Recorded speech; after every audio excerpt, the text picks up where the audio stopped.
Как да го кажа такова, постигаме резултати, които на базата нереално. В момента Данчо е 12 клас и целта е да вземе матурата. Голямата ми е цел да продължа да уча в НСА-то. Най-много там искам да вляза, ако ме приемат, но нямам възможности. За бала тази година също трябват пари, които той няма. За албуми, костюм и куверт за ресторанта. Но най-голямата мечта на Данчо е Олимпиадата в Бразилия през 2016 година.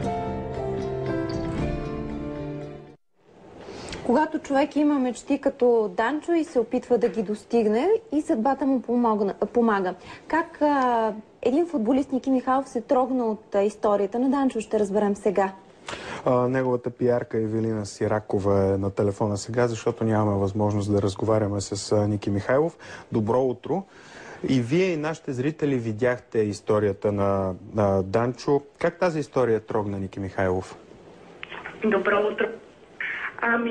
Той най-вече хареса в Данчо хъста му, желанието му, въпреки всички условия, да тренира, да спъдва мечтите си.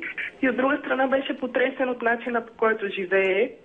И вчера, в момента, в който е прочел за Данчо в един спортен сайт, ми се обади и каза: помагаме на това момче.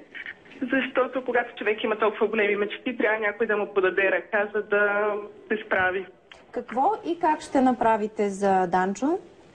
Ние вече от вчера активно правиме много неща. Свързахме се с треньора му и така преценихме, че това, от което най-много има нужда, е за пари и спортни екипировки, маратонки, за да може да тренира. Така че Ник Михайлов учредява стипендия на името на Йордан Петров.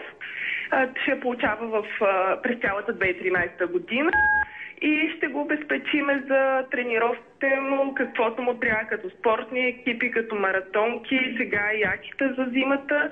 И разбира се, ако в последствие се появи нещо наложително, с което можем да помогнем, аз казах вчера, като се чух и на Данчо, и на треньора му, че сме отворени, разменили сме си контактите и ще може да разчита на нас, най-вече на Ники. Последен въпрос, само да ви задам. Предстои ли среща между Ники Михайлов и Йордан Петров?